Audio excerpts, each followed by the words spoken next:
You're listening to the Inside Syracuse Basketball podcast presented by Crouse Health, the exclusive healthcare partner of Syracuse Athletics.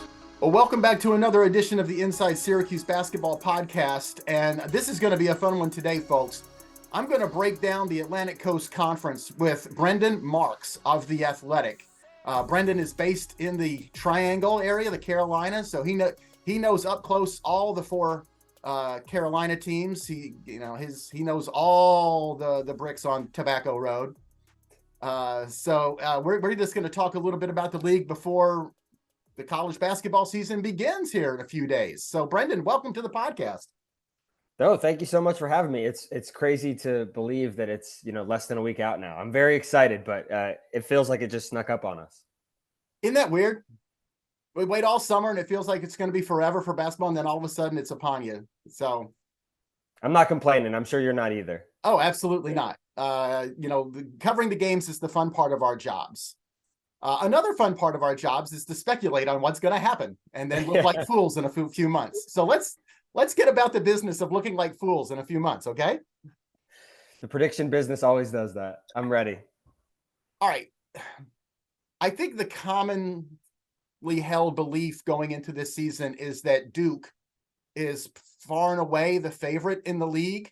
Do you hold to that belief? And who are the other teams that you think can challenge the Blue Devils?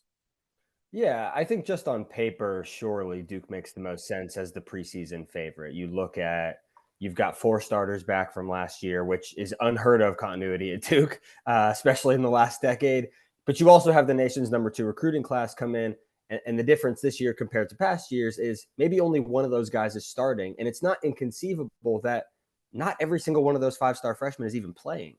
So it's a completely different sort of level of continuity John Shire has. It's almost unthinkable that Duke is going to have 5-star freshmen and maybe not even need them. But when you talk about the experience this team has, the top-end talent, obviously Kyle Filipowski is the ACC preseason player of the year, was the ACC rookie of the year last year, a guy who has All-American potential if all breaks the right way. You've got experience off the bench, and Ryan Young, Jeremy Roach has been to a Final Four.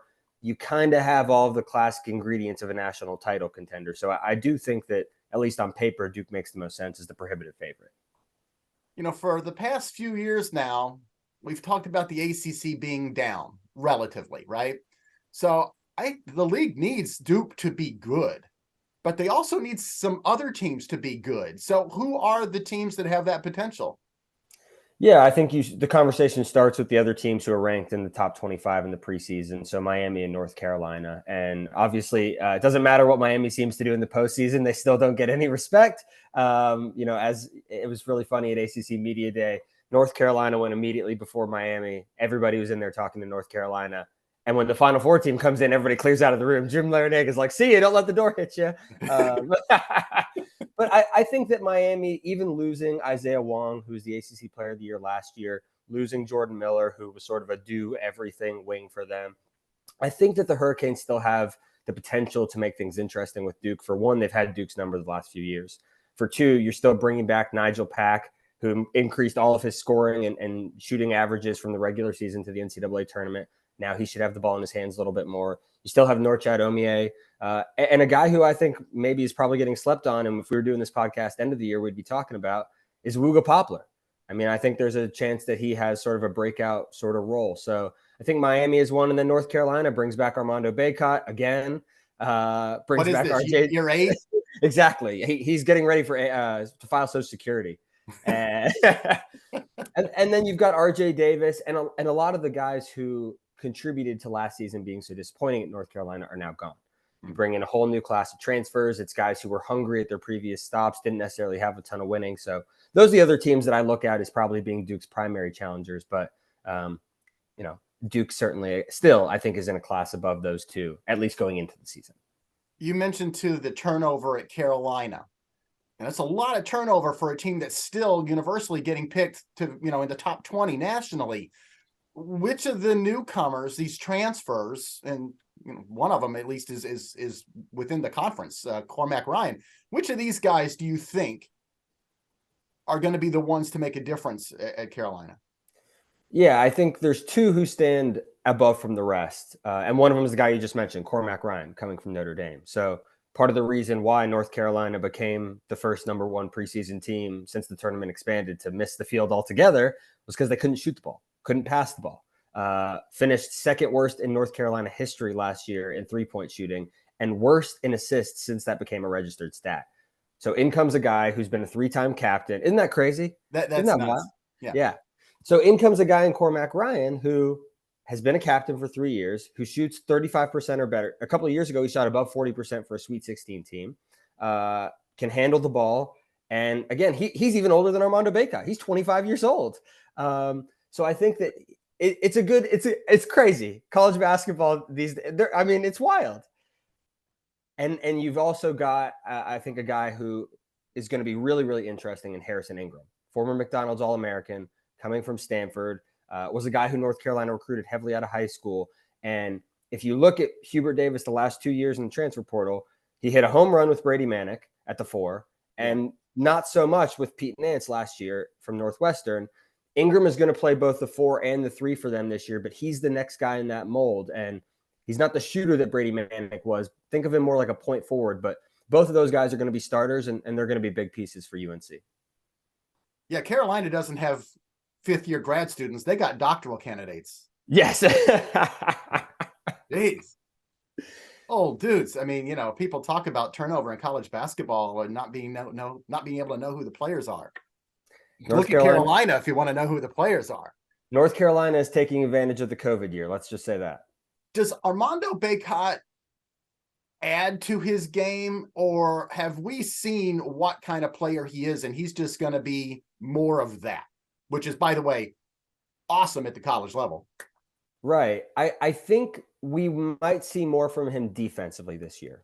So he was been very intentional this offseason in saying that last year, coming off the national title run, everybody saw, he was basically like he was getting battered in the national championship game, ankle injuries, shoulder injuries. He's just totally banged up. And he said, I got so heavy last summer, I didn't necessarily take care of my body. I think the fact that he's leaner now will allow him to be cover more area and drop coverage on defense. I think he'll be more of an asset in that regard than he has been in past years.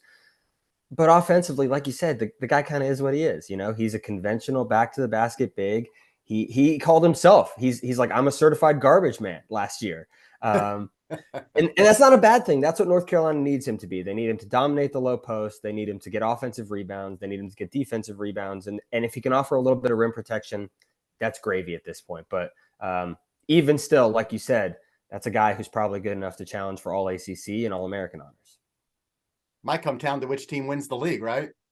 Very possible. Very, very possible. Miami, your player of the year might be Norchad Omier.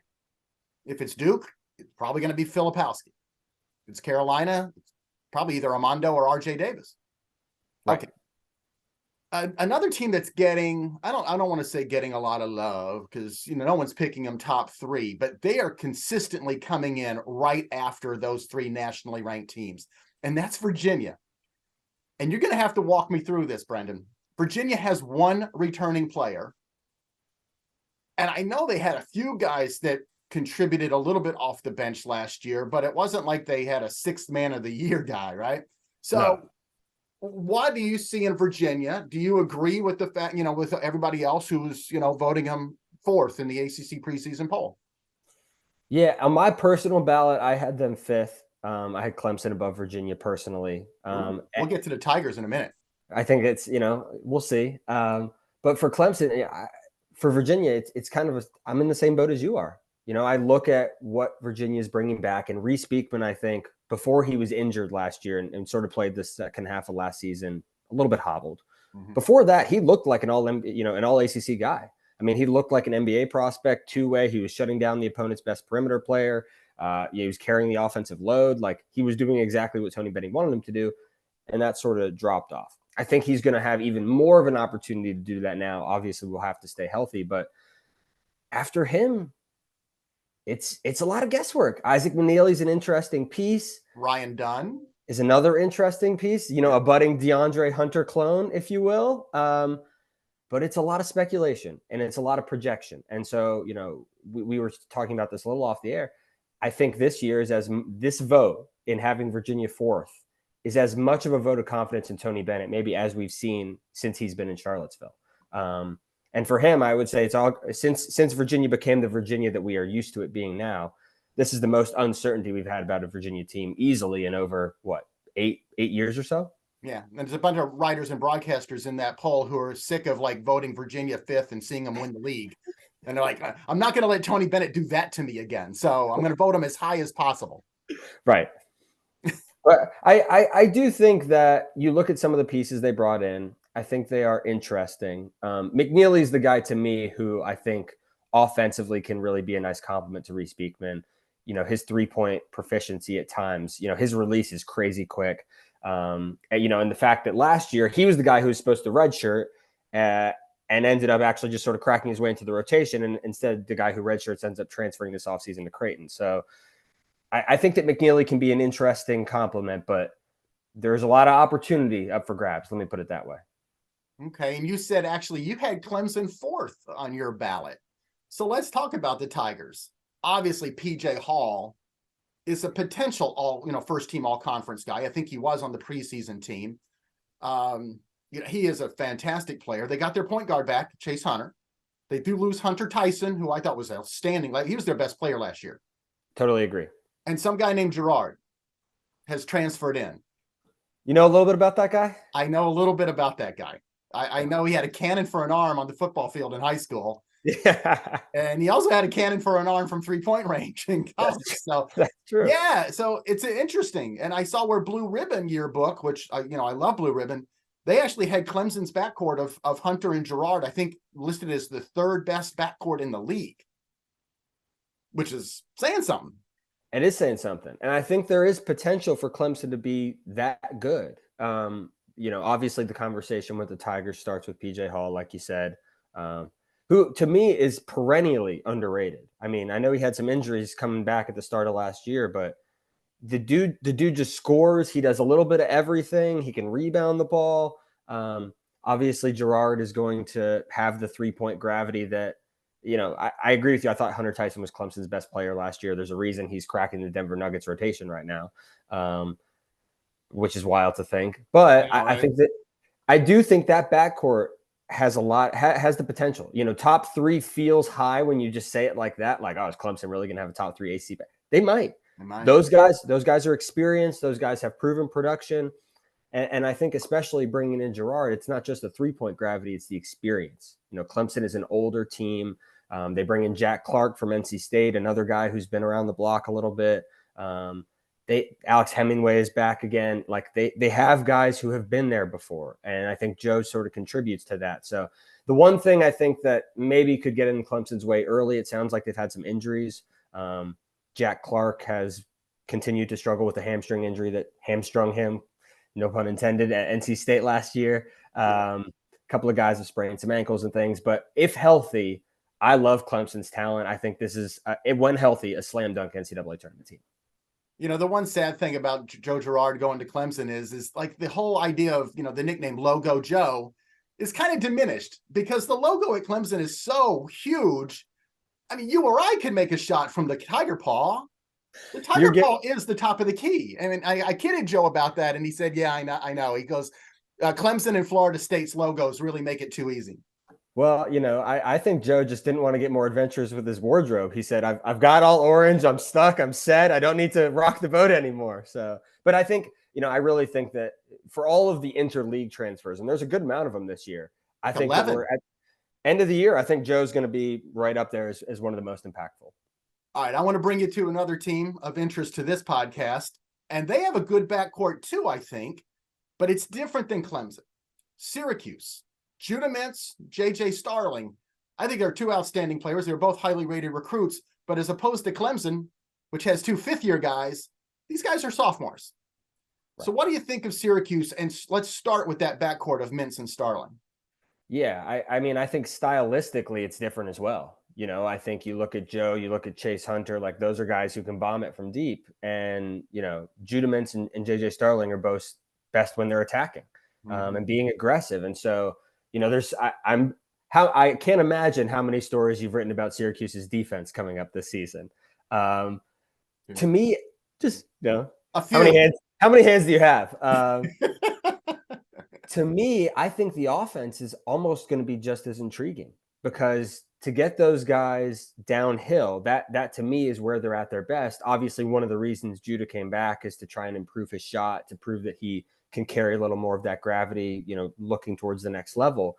But you got to get those guys going at the hoop. I mean, they're too fast and too athletic and too good as slashers not to. So, it's funny that we talked about, Blue Ribbon having Joe Girard and Hunter as the top three backcourt. At Peach Jam, I remember talking to Adrian Autry and saying, on paper, you got a pretty good backcourt. He's like, on paper. So, but I think by the end of the, it's going to take some time to gel. It's going to take some time to grow, especially with a first-year head coach. That's another ingredient Clemson's not dealing with. Right. End of the year, those guys, to me, are the engine of this team. And, I think there's enough talent here to be in that tournament conversation. But it'll be interesting to see how Adrian makes the most of them, because you want them to have the 3-point gravity, but you've also got to let them do what they do best. Yeah. I think for Judah and JJ to have really good seasons, both need to improve their 3-point shooting, not dramatically, just maybe from the 30% range where they both were last year to somewhere between 33 and 35. But then they're going to be reliant on guys like Justin Taylor and Chris Bell to make threes on the wings and open up the floor a little bit. If Chris Bell, Justin Taylor, maybe even Benny Williams can make threes, all of a sudden, those guards are going to have some lanes to drive to the basket. So we'll see how the Orange goes, but we have to wait and see for them. I think Syracuse is one of the biggest wait and see teams in the league. I agree with you. And I will say, I do think it helps having a 7'4" guy who can set some screens for you, who can catch some lobs for you, who can, help you out a little bit. So the size will be beneficial as well. But Benny Williams, Malik, Chris, those are the guys who, that three, I'm looking to see which of those three can sort of make the next proverbial jump. You refer to 7'4" Florida State transfer Naheem McLeod.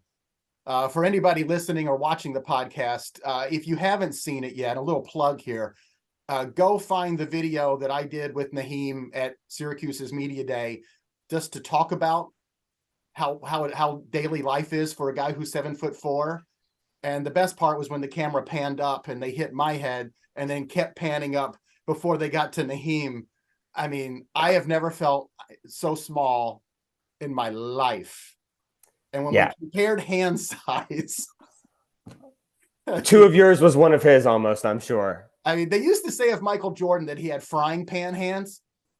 Naheem McLeod, unbelievable. He makes the basketball look like a grapefruit. He really does. And he's a tremendously funny and outgoing guy. He has really kind of incorporated himself into the team's fabric. They love it. So that's great, I guess, for team chemistry. So.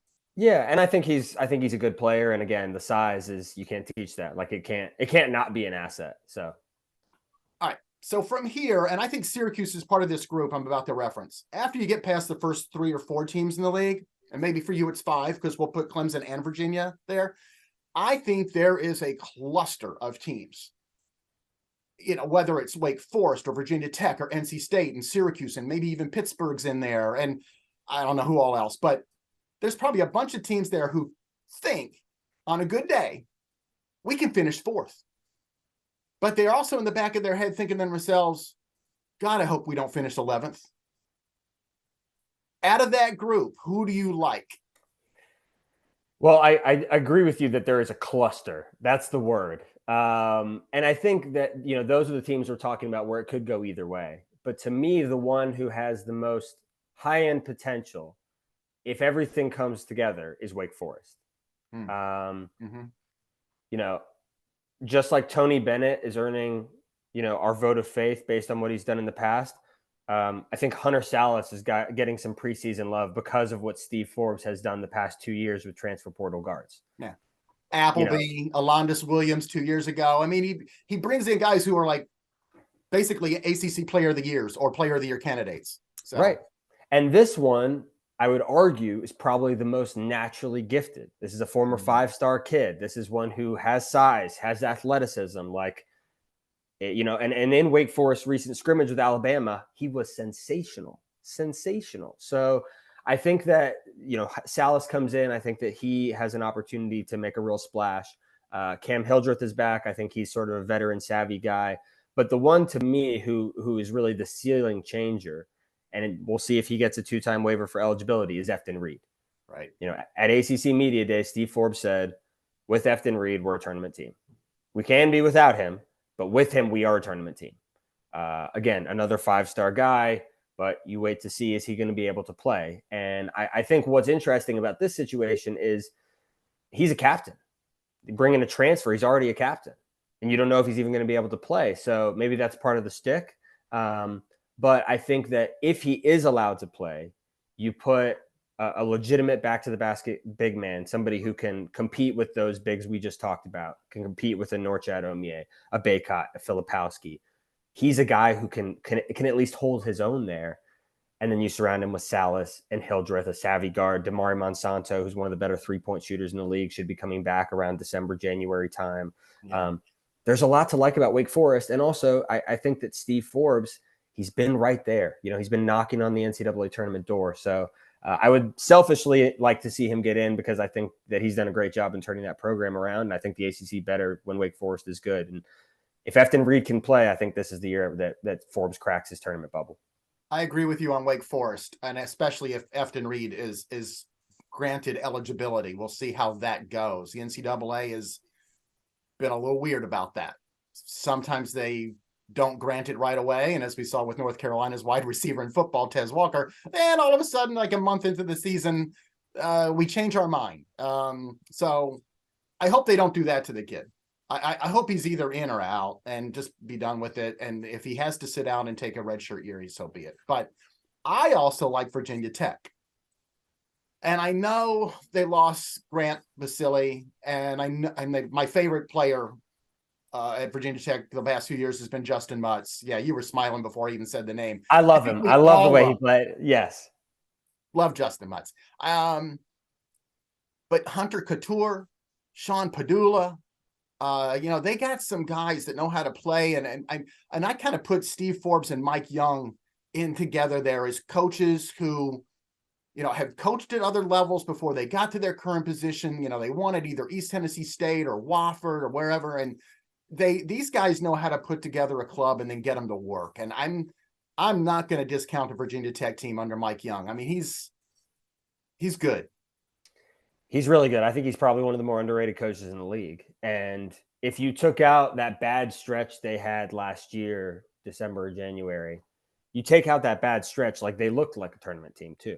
Yeah. You mentioned Couture is back, dealt with some injuries last year. Padula's back. He's now had a year where he's actually running the ship. Last year he was kind of thrown into trial by fire, and I think probably wound up having a larger role in the offense than maybe he deserved last year. The other guy who I think is interesting is Tyler Nickel, former UNC transfer, the all-time leading Virginia high school scorer, comes in to a motion offense where he's going to have opportunities on the wing. I think he's really going to surprise people. Of all of North Carolina's, exodus transfers this offseason, I would argue that people were as upset about Nickel as anybody else, because when he played, he was a lights-out shooter. And Mike Young, as we know, is going to scheme him up and get him looks. So I agree with you 100% on the Virginia Tech analysis. They're also in that bubble to me. I do think that they might struggle on the interior a little. You lose Mutz, you lose Basile. I think what Mutz did, like every team in the nation could have used a Justin Mutz. So that's a bigger loss than I think some people are considering. But with that perimeter talent, you're always going to have the potential to be in games. And I think that Mike Young is too good a coach to let that talent just sort of waste away. Sure. And also the Castle is just a tough place to play. I mean, I tell Syracuse fans all the time, if you can get out and get on the road for 1 or 2 games, you do it. And one place you have to hit that may not be at the top of your radar is Virginia Tech's Castle. And because it's just different. The whole wall, enter Sandman, it feels like you're about to fall onto the floor when you're up there. It's it definitely, again, like everybody talks about, oh, I want to go to the Dean Dome. Oh, I want to go to the Smith Center. I want to go to the Dome. Yeah. Of course you do. But like the Castle, John Paul Jones Arena, like Virginia got some sneaky, really good stadiums. Yeah, Virginia does. Yeah, their arena has got all the bells and whistles. It's awesome. The Castle, it's like you actually feel like you're like walking into an old armory. Yeah. Yeah. And it's right there in the shadow of Lane Stadium, which is all I like getting to sort of see the 2-for-1 at least. But it is a good road trip. I highly recommend. Okay, last part here. Let's skip down. 3 teams in the ACC last year had brutal seasons: Notre Dame, Louisville, Florida State. Which of those teams do you think are going to have a real bounce back year? And which of the ones do you think might have another year of struggle ahead of them? Not to beat a dead horse, but Louisville's showing against Kentucky Wesleyan Division II exhibition, and the subsequent press conference from Kenny Payne do not exactly inspire a lot of confidence from me. I think that they brought in talent: Sky Clark, Trey White. They have brought in some guys: Dennis Evans, top 25 center, 7'1". Like they've got some pieces there. Had Trenton Flowers, but I think he really would have helped them as well. But I just don't foresee a bounce back there. And fairly or not, I think Kenny Payne is probably coaching for his job this season. Good. Year 2. Louisville has too many resources to ever be this bad. To ever in an era where players can capitalize on their name, image, and likeness, in a town that absolutely loves its college basketball program, where it is the de facto major sport, the de facto pro sport, right? For them to be as bad as they were last year is just unthinkable. Notre Dame, I really like the Micah Shrewsbury hire, but the Fighting Irish don't have a single guy back who scored more than, I think, 4 points last year. Lost every single starter. I hope Notre Dame fans understand this is a long-term rebuild, because Shrewsbury has staying power like his predecessor does, I think. Yeah, I think so too. Yeah. But it's going to be a rough first year. Florida State, to me, is the interesting one. Okay. I think that last year Florida State had some bad luck, had some injuries. Baba Miller was suspended. I was shocked. They were like, 0-8 to start last year? Like, just completely couldn't even get off the mat. But now you're talking about a team that has a lot of those guys back. Jalen Worley, I think, is an interesting guy. I really liked his game. Baba Miller, like I said, is, a draft caliber prospect, has some really interesting tools. We'll see whether Primo Spears, again, sort of like we were talking with Efton Reed at Wake Forest, is Primo Spears, who is a 16-point per game scorer last year, is he going to get an eligibility waiver? If he does, I think that has the potential to, raise the ceiling here quite substantially. To me, Florida State is the team that I feel least secure in my preseason prediction about. Like, that is the team that I feel like if they finished 6th or 7th, I wouldn't be shocked. If they finished 13th, I wouldn't be shocked. So I really struggled slotting the Seminoles. I don't know about you, but that's the one to me that I feel like does at least have some potential to bounce back. Yeah, I didn't know where to go with them, because I do believe they got, if they avoid the injuries that they had last year, and I can't imagine having as many injuries as you did 2 years in a row. And Leonard Hamilton usually puts together a good team and he gets his guys to play. But I struggled with them. I think I wound up just bailing out at like 11 or 12. And we'll see. That Florida State is the one that could finish much, much higher. And I'll be like, yep, sorry, Leonard. Yeah. And I think when they were having that run leading into the pandemic, it was their defense. Oh, it was incredible. The fact that good team. That was a great team. The Trent Forrest team, they were so good. But those were defensive teams. They were top 10 defensive units, and they were so long. They had, 9 guys, 6'6" to 6'9", and they were all athletic, and they could all switch, and they just were miserable to play against. You couldn't get into any sets. And, the defensive slippage has really been there. I think this team could potentially get back there, but also has a little more offensive intrigue to me, at least. So, we'll see what Leonard does. Again, I'm not going to count against him, but they're the one I have the least confidence in. All right, let's get you out of here soon with a couple quick ones. Ready?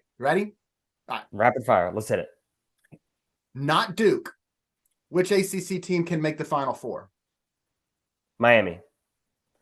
I really think Nigel Pack didn't get the shine that he deserved last year because of Isaiah Wong. Norchad might be the best rebounder in the ACC, even over Filipowski and Baycott. And again, the Wooga Poplar breakout is coming. I'm the conductor of this train. You're all welcome to hop on. I'm sure that you will be in the next several weeks, but get ready. Wooga Poplar is coming. If not Kyle Filipowski, who's your ACC player of the year? I think Armando Bott. And this is something that I don't know if Syracuse fans realize or college basketball fans. For all that Armando Bott has done in 4 years at UNC, he's the all-time leading rebounder. He's the all-time double-double leader, led them to the Final Four national title game, has 6 double-doubles, the only player ever to have 6 double-doubles in a single NCAA tournament. If Armando Bott had left this offseason, his number would not be retired in North Carolina's rafters. He has not earned that designation yet.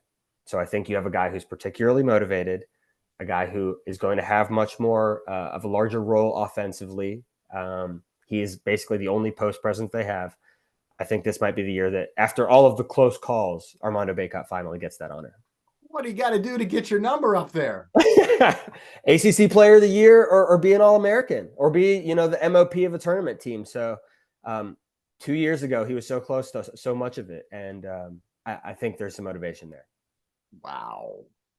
Okay, ACC Freshman of the Year. Is it somebody other than a Dookie? I think it could be. I think that, two other guys that I'm watching for are Elliot Cadeau at North Carolina, the reclassified 5-star point guard. We're not sure that he's going to start the season, but he is going to close the games for North Carolina. He is probably the best passer that North Carolina's had since Kendall Marshall. I wouldn't be shocked if this guy averages 6 or 7 assists a game. He is that special a passer. The other one that I think is interesting and not getting enough shine is Carlton Carrington at Pitt. 4-star guy. There's a ton of opportunity there too. Losing so many guys that they did, 4 of their top 5 scorers. There has been some early season buzz about him, so that's another name I'm keeping my eye on. All right. Well, this has got me excited about the start of the regular season, Brendan. I really appreciate it. Absolutely. I appreciate you having me, and I'm excited to come up and, freeze my buns off in Syracuse very soon. Well, we got snow already, pal. So, come on up. We'll take care of you. Again, thank you for coming on and talking. Thanks to all the listeners out there as well. Thank you for supporting the Inside Syracuse Basketball podcast. Please support our sponsors, and we'll see you next time. For now, with Brendan Marks, I'm Mike Waters. Join us next time for the Inside Syracuse Basketball podcast presented by Crouse Health, the exclusive healthcare partner for Syracuse Athletics.